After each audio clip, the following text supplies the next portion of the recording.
नमस्कार दोस्तों, 4 मई का दिन है। 40 दिन इस देश ने क्वारंटीन के पूरे कर लिए। जी हाँ, अगर हम जोड़ें 24-25 मार्च से लेकर और 4 मई तक 40 दिन पूरे हो जाते हैं जब देश पूरा लॉकडाउन में रहा। आज जब लॉकडाउन खुला है, कुछ रियायतें मिली हैं। इस लॉकडाउन की ये तीसरा चरण है और जब रियायतें मिली, लोगों के दफ्तर शुरू हो गए, कुछ हद तक कामकाज शुरू हो गया, अर्थव्यवस्था को पटरी पर लाने के लिए कुछ काम धंधे की इजाज़त भी सरकार ने दे दी। अलग अलग जोन में देश को बांटा, ग्रीन, ऑरेंज और रेड। लेकिन आज सुबह से जो तस्वीरें आ रही हैं कैमरे पर, उसको आप ध्यान से देखिए। ये उत्तर से लेकर दक्षिण तक और पूरब से लेकर पश्चिम भारत तक हर जगह की तस्वीर लगभग ऐसी ही है। लंबी लंबी लाइनें देखने को मिल रही हैं, लंबी लंबी लाइनें। कई जगह पे तो धक्का मुक्की हो रही है, एक दूसरे के ऊपर कूदे जा रहे हैं, चढ़े जा रहे हैं। ऐसा लग रहा है कि इस देश ने कोरोना पर फतेह हासिल कर ली है। ऐसा लग रहा है कि ये तमाम भीड़ जो है वो दरअसल कोरोना की दवा खरीदने के लिए लगी हुई है। ऐसा लग रहा है कि मेडिकल स्टोर खुला है बहुत दिनों के बाद, अब तमाम मरीज़ के जो रिश्तेदार हैं वो दवाई लेने के लिए वहाँ पर लाइन बना कर खड़े हुए हैं। ऐसा कुछ भी नहीं है। ये लंबी लंबी लाइनें शराब खरीदने के लिए लगी हुई हैं। जी हाँ, शराब, लिकर।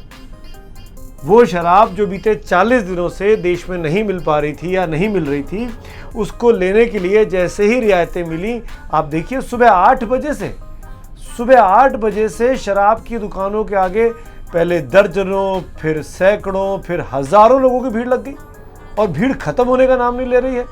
ऐसा लग रहा है कि हर आदमी इंतज़ार कर रहा था कि शराब की दुकान खुले और हम पार्टी करना शुरू कर दें, हम एंजॉय करना शुरू कर दें। आपने सुना, इतने दिनों में 40 दिन हो गए, कोरोना से मरने वालों की तादाद रोज बताई जा रही है टीवी चैनल्स पर। एक भी व्यक्ति के बारे में सुना जो शराब नहीं मिलने के बारे में मर गया हो, या हेल्थ मिनिस्ट्री ने ऐसा कोई डेटा रिलीज किया हो कि ये शराब नहीं मिली इसलिए ये मारा गया। जो लोग मरे, जिनकी मौत हुई, और अगर वो शराब भी पीते थे या शराब पीने की वजह से उनकी बॉडी में दिक्कतें थी, तो वो इसलिए मरे कि उनको कोरोना के वायरस ने उन पर अटैक किया। उस शरीर में रोग प्रतिरोधक क्षमता कम होती है, इसीलिए कोविड का जो वायरस है, कोरोना का जो वायरस है, वो उस बॉडी पे बहुत तेज़ी से असर करता है, संक्रमण फैलता है और आदमी को अपनी जान से हाथ तक धोना पड़ता है। तो शराब पीने से बीमारी कोरोना नाम की जो है वो और आपके शरीर को लिए घातक हो जाती है। और यहाँ आलम देखिए, इतने सारे लोग, हर तरह के लोग, गरीब, अमीर, पढ़े लिखे, अनपढ़, हर व्यक्ति लाइन में खड़ा है जैसे कि इसी दिन का इंतजार कर रहा हो। ये लग ही नहीं रहा कि इस देश में करीब 40-42 हज़ार लोग कोरोना के आज की तारीख में सक्रिय मरीज हैं। हजारों लोगों की मौत हो चुकी है और उसके बावजूद भी हर व्यक्ति जान से खिलवाड़ करने को तैयार है, जैसे कि वो कोरोना को महामारी मानता ही नहीं है। दुख तब होता है मुझको जब शराब की दुकानों के आगे लंबी लंबी भीड़, और दूसरी तरफ देखिए, ये जो भीड़ है शराब की दुकानों के बाहर, वो बाकायदा बहुत सी जगहों पर देखा मैंने इन वीडियोस में, बाकायदा गोले के अंदर और स्क्वायर के अंदर सोशल डिस्टेंसिंग का पालन करते हुए लगी हुई थी। लेकिन वही तस्वीर हम 40 दिनों से आपको सब्जी मंडियों को दिखा रहे हैं, वहाँ मारामारी मची रहती है, वहाँ किसी को सोशल डिस्टेंसिंग का ख्याल नहीं आता, वहाँ सब भूल जाते हैं कि कोरोना से बचना भी है। तो शराब खरीदने के लिए आदमी इतनी ईमानदारी दिखा रहा है और सब्जी खरीदने के लिए जो बहुत ज़रूरी है शरीर की रोग प्रतिरोधक क्षमता को बरकरार रखने के लिए, बढ़ाने के लिए, हरी सब्जियाँ, वहाँ पर चोरी की जा रही है, वहाँ पर मच्छी बाजार बना हुआ है। ये हमारे देश की जनता को क्या हो गया है? हम इस बड़ी प्रॉब्लम की ग्रेविटी को क्यों नहीं समझ पा रहे हैं? क्या किसी के अंदर इतना सब्र नहीं है कि 2 दिन, 3 दिन, 4 दिन वेट कर ले, जहां आपने 40 दिन वेट किया है? शराब की दुकानें खुलने का आदेश हो गया है, अब 2 दिन के बाद ले आइएगा जाके। पहले दिन ही सुबह सुबह क्यों लाइन में लग जाना है? हजारों की संख्या में लोग घर से ऐसे बाहर निकल आए जैसे दोबारा शराब की दुकान खुलेगी नहीं। इसी तरीके से दुख इस बात को लेकर भी होता है कि शराब की वजह से बीमारी और फैल सकती है। अब ट्रेनें भी चल गई हैं, राज्य सरकारों ने तमाम दबाव में आने के बाद अब अपने अपने लोगों को, चाहे वो मजदूर हो, चाहे वो छात्र हो, चाहे वो सैलानी हो, उनको वापस लाने के लिए ट्रेन भी चलवा ली भारत सरकार पर दबाव डालकर। प्रधानमंत्री मोदी जो खुद कह रहे थे कि लॉकडाउन में है, जहां आए आप वहां रखिए, वो भी इस दबाव के आगे झुक गए। उनको मानना पड़ा। तमाम 28-30 राज्यों के मुख्यमंत्री कह रहे हैं कि हमको ट्रेन चाहिए, अपने लोगों को वापस बुलाना है, प्रधानमंत्री को मानना पड़ा। अब आलम यह है कि ये जो हजारों की संख्या में मजदूर फंसे हुए हैं, लोग फंसे हुए हैं, अब वो एक जगह से दूसरी जगह जा रहे हैं। कहने को ट्रेन में जा रहे हैं, ट्रेन में पूरा उनको सैनिटाइज करके लिया जा रहा है, सोशल डिस्टेंसिंग का पालन करवाया जा रहा है, पर जो आदमी एसिम्प्टोमेटिक है, जिसके अंदर लक्षण नहीं है कोरोना के, और वो अगर मान लीजिए मुंबई से बिहार के सहरसा में पहुंच जाता है, या मान लीजिए इनफैक्ट मान के लीजिए घटना हो गई छत्तीसगढ़ में, तो जो ट्रेन महाराष्ट्र से वापस छत्तीसगढ़ लौटी उसमें करीब 1 दर्जन से ज़्यादा लोग संक्रमित पाए गए, पॉजिटिव पाए गए, जो दुर्ग और राजनांदगांव और रायपुर पहुंचे हैं।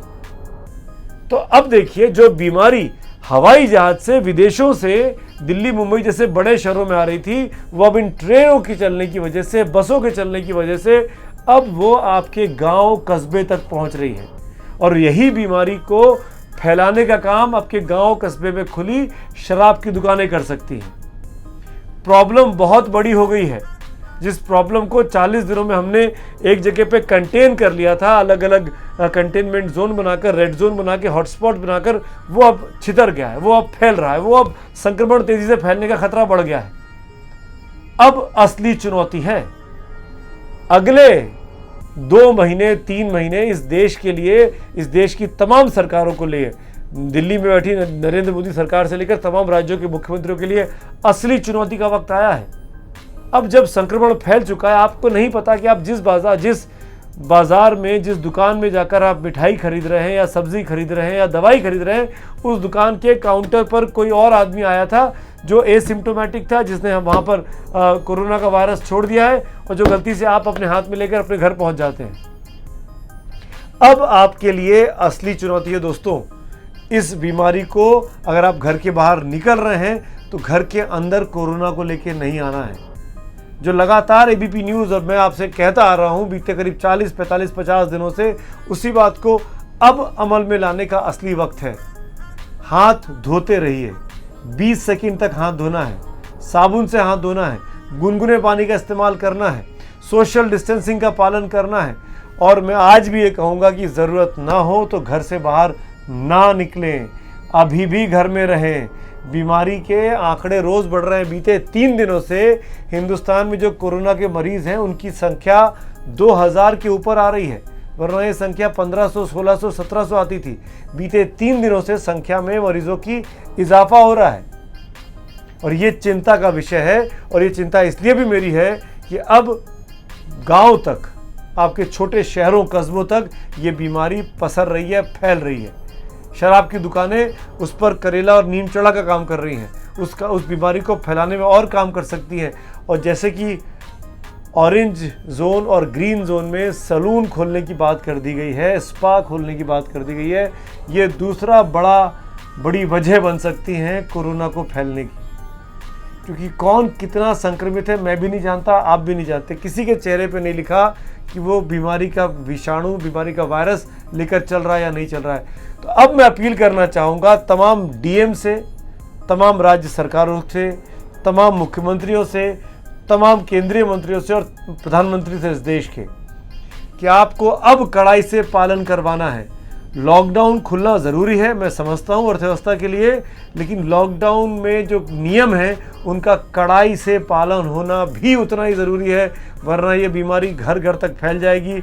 और अभी भी 40 दिनों की तैयारियों के बाद भी अभी भी हम ये नहीं कह सकते कि अगर यहाँ भी स्थिति अमेरिका की तरह होती है तो हम अपने लोगों को संभाल पाएंगे।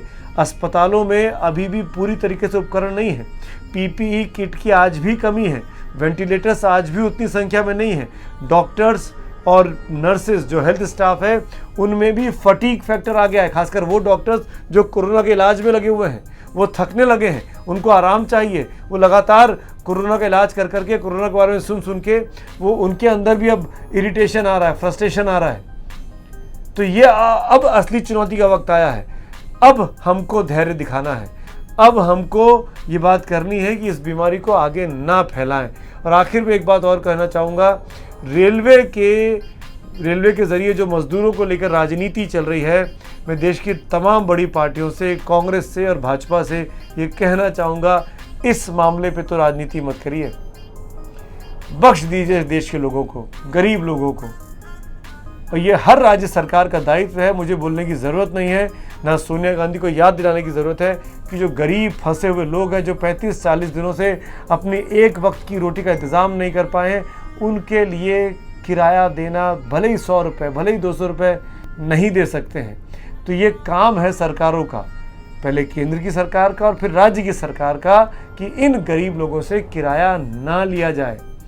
जहाँ भी ये जाना चाहते हैं, इनकी ऑथेंटिसिटी चेक कर इनके अंदर विषाणु है कि नहीं वो चेक कर और अगर ये कोविड नेगेटिव है तो ही ट्रैवल करने की इजाज़त दी जाए और इनसे पैसा ना लिया जाए। क्योंकि अगर कांग्रेस पार्टी को वाकई में कोरोना की वजह से इन गरीब मजदूरों की इतनी चिंता थी, तो सवाल ये खड़ा होता है कि इस देश में गरीबी आज भी इतनी क्यों है। और ये कांग्रेस पार्टी को अपने गिरेबान में झांकना चाहिए, क्योंकि कांग्रेस पार्टी ने इस देश में सबसे ज़्यादा वक्त तक शासन किया है।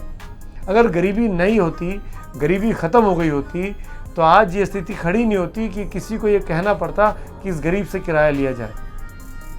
तो ये दायित्व आप बीजेपी का भी है, कांग्रेस का भी है, जेडीयू का भी है, आम आदमी पार्टी का भी है, हर राज्य सरकार का है कि वो इन गरीब फंसे हुए लोगों की, चाहे वो मजदूर हो, चाहे वो गरीब छात्र हो, उनसे किराया ना ले। किराया लेना सरकारों के मुंह पे तमाचे की तरह है। आप किसी की गरीबी का मजाक उड़ा रहे हैं। आखिर में प्लीज़ प्लीज़ प्लीज़ ये मेरी हाथ जोड़ के दरख्वास्त है, इस वक्त में शराब ना पिएं। शराब पीने से बीमारी बढ़ सकती है, आपकी इम्यूनिटी कम हो सकती है और अब बीमारी आपके गली मोहल्ले के भीतर तक चलकर पहुंच गई है। आप भले ही दिल्ली बम्बई से कितने हज़ारों कोस दूर के अंदर रहते हो, पर वो ट्रेनों के ज़रिए, बसों के ज़रिए आपके मोहल्ले में कोरोना कोई भी व्यक्ति ला सकता है और उस व्यक्ति से जाने अनजाने में आपके घर के भीतर तक आ सकता है। तो बहुत बहुत बहुत एहतियात बरतो दोस्तों। अब असली परीक्षा है, अब असली कंट्रोल करने का वक्त आया है। अब वाकई में जब चीज़ें खुल गई हैं तो ये देखने का वक्त है कि आप कितना घर के अंदर रह सकते हैं। धन्यवाद। एबीपी न्यूज़ आपको रखे आगे।